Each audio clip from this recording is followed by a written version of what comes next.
Next, a glimpse inside the glamour and the intensity of glossy magazine production in its heyday. Graydon Carter was the editor of Vanity Fair for 25 years, and in his new memoir, he reflects on his career adventures. He tells Walter Isaacson about the golden age of magazines and how he made it to the top from his humble beginnings. Thank you, Chris John and Graydon Carter. Welcome to the show. Walter, thank you. You know, one of the things we biographers sometimes think about is that it's all about dad when it's a successful person. And then I'm reading this book, and your father is quite a character. Tell me, let's start there. Tell me about him. Well, he was a pilot during World War II and flew Spitfires and Lancasters. He did not have what you would call a mind for business and had a business that did not do well after the war, but he loved flying, and he loved flying and sailing and skiing and golf. And he was, he was a character, and he loved wood. And he would take my brother and I, we were like, like 9 and 5 out to look for wood on the side of the road that the National Commission, Capital Commission, which was in Ottawa, where we grew up in, would go out there to get free firewood. He was quite cheap and would turn the thermostat down to 45 degrees at night. This is in a city where it would easily be 30, 40 below at night. And so you actually worked as a lumberjack on lines. Tell me about some of those jobs and how that affected how you hired people when you got to be rich and famous. Well, I never got to be rich and famous, but it did affect the way I hired people. My parents, like a lot of their friends, sent their kids out west to toughen them up and to, if you could, get a job as a lineman for the railroad. And then I went out and worked for 6 months for the Canadian National Railroad out on the Saskatchewan prairie. I lived in a boxcar with 11 other guys. Most of them had minor criminal records. They'd had a spot of trouble when they were growing up. And I overcame my fear of heights and learned how to climb telegraph poles. And I had one of the most great experiences of my life. And I adored all the guys I worked with. And so when I hired people, especially assistants when they're young, rather than sort of silver-plated internships, I looked for people who've worked in restaurants or worked at a dude ranch or done something with their hands. And I do think that if you're a waiter or waitress and you can handle 3 or 4 tables of 6 or 8 difficult diners, everything else in life is going to come easy. You and I joined Time together and probably talk about when the going was good. Tell me about your first few months at Time when we were there. Well, I mean, I arrived from Canada. It was in the fall, but it was still warm, and I only had really warm clothing coming from Canada. I had an old blazer with a crest on it, and I wore it to a meeting. And somebody at the meeting asked if I worked as a doorman, and so I was sort of slightly horrified. So I went back that night and I, with a razor blade, sewed the label, the crest off of my jacket, and it left a sort of a dark patch because the rest of the jacket had faded, and I looked even more foolish. But it was exhilarating for me. I mean, the rest of you guys, I mean, all of you, were incredibly talented and much smarter than the people I'd been around. Tell me about that team that you came in with at Time. Well, it was Kurt Anderson, became my partner at SPY. It was Michiko Kakutani, became a Pulitzer Prize winner and chief book critic of the New York Times. Maureen Dowd, a Pulitzer Prize winning critic for the Times. There was Pico Iyer, the wonderful writer. There was Jim Kelly, who became the editor of Time. There was Rick Stengel, who became the editor of Time. There was Steve Smith, who became the editor of U.S. News and World Report. Who am I missing here? Frank Rich, who became the chief theater critic for the Times. I always thought that you were the consummate insider and also outsider.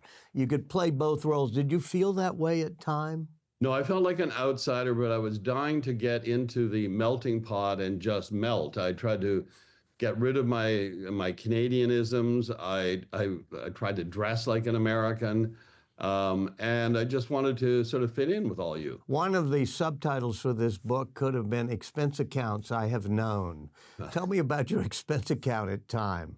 Well, it was the same as yours. And the fact is I'd never had one before. And to be in your 20s, paying $200 a month rent in New York, and having an expense account. I felt like I was in heaven, and I didn't cook a meal for the first 5 years. I don't think I turned on my oven once. I don't think I knew how to turn on my oven. And so to be able to go to restaurants, and I remember in those days you rarely went out for lunch with one or two people that you didn't split a bottle of wine. And to me, it was just absolute nirvana. Was there something profligate about that we should have reined back, knowing that it was going to be difficult in the future? Oh, God, no, it wouldn't have changed a thing. First of all, I think the expenses were such a small line item in the overall cost of putting out time. No, I think that is an important element in maintaining staff and keeping staff happy and committed. I mean, then I went to Condé Nast, where the expenses were exponentially greater. But Cy Newhouse, who ran Condé Nast, he wasn't just throwing the money out the window. He wanted to make Condé Nast the dominant magazine publisher in America, and he did. And he did it by spending money even on like Annie Leibovitz, which helped define your Vanity Fair's look and feel. 100%. I mean, she was our principal photographer. And I remember one time we were $250,000 away from what she wanted for her contract and what we wanted to pay her. And I mentioned this to Cy, and he just said, "Oh, let's pay it." He said, "I don't want to nickel and dime her." I love it when nickel and diming is referred to as $250,000 a year. So tell me about when you were at Time. I used to walk down the halls and I'd see you and Kurt huddled together, and you were inventing Spy magazine. What was going through your head? Why did you decide, okay, we want to get out of Time and invent a new form of magazine? Well, everybody else at the magazine seemed to be doing very well, and I knew that I wasn't cut out to be Time material. So why is that?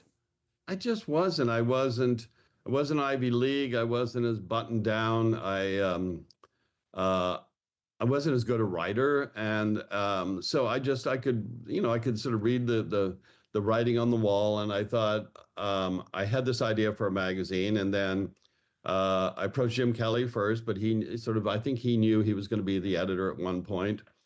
And then I approached Kurt, and he was in right away. And so that over a 10-month period, we planned out the entire magazine. Well, but you said you had an idea for a magazine. I love Spy, but tell me, what was the idea behind it? It was just a funny, satirical, fact-based magazine about New York City, which was then, as you know, it had come out of bankruptcy or near bankruptcy. It was, all of a sudden, there was awash with this new money coming from investment bankers. Their wives were the ladies who lunched, and the city was sort of alive with a lot of characters showing off the money they had, and that's sort of great for journalism. And we wanted to write about that. And it was basically poking fun at the pretensions of this elite, like in the tradition of H.L. Mencken and way back on magazines. Tell me about, let's start with Donald Trump. How did he get to be a stubby-fingered vulgarian? Not short-fingered. Short-fingered vulgarian. He'd be offended by stubby. Yes, exactly. We don't want to offend him. As he is by short. No, I was always in need of money because I had a number of kids, and so I took an assignment from GQ to write a story about him, and it was his first national exposure. So I spent 3 weeks with him, and he was very excited to have me around. And to be honest, I found him charming in a salesman type way. He uses your name like every 3 or 4 sentences, the way a tin aluminum siding salesman would use it. But in the story, I'd made mention that I thought his hands looked too small for his body. So at Spy magazine later on, we came up with epithets for people, and we called him a short-fingered vulgarian that truly drove him crazy. And how did Donald Trump react over the years on the short-fingered vulgarian? He sent you missives at times. Well, firstly, he would send me nasty notes. Then he threatened to sue us. Then when I became the editor of Vanity Fair, the transactional Donald Trump, I think he realized that he better calm this feud, such as it was, down. And we tried to become he tried to become friends, and we had dinner at Mar-a-Lago. I've had dinner with him and Melania. He invited me to one of his weddings, but it just couldn't hold. And so I would write something about him in Vanity Fair, and he would once Twitter got started, he started tweeting horrible things about me. He would call me sloppy and dopey. He said my wife thought I was a total loser.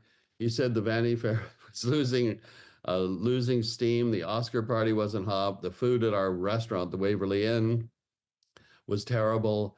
And I blew up all these tweets about this large, and I framed them and had them all up inside my wall for visitors to see when they came to visit me. You talk about him being transactional, that even though you had poked fun of him once you were powerful, he was trying to make it up. That's a theme of this book, too, whether it's Michael Ovitz or Donald Trump, all these people you pilloried when you were at Spy, they then all want to be transactional and make it up to you. That was simply because of the chair I was sitting in at Vanity Fair. I think it was very important to them. And, I did my best to give them a fair shake, but Mike Ovitz was, then the most powerful man in Hollywood, and he had a dramatic fall. And we did 2 or 3 stories on that. And I always used to say that Vanity Fair was the magazine that if you rose to success, it'd be the magazine you'd want to have that story written about.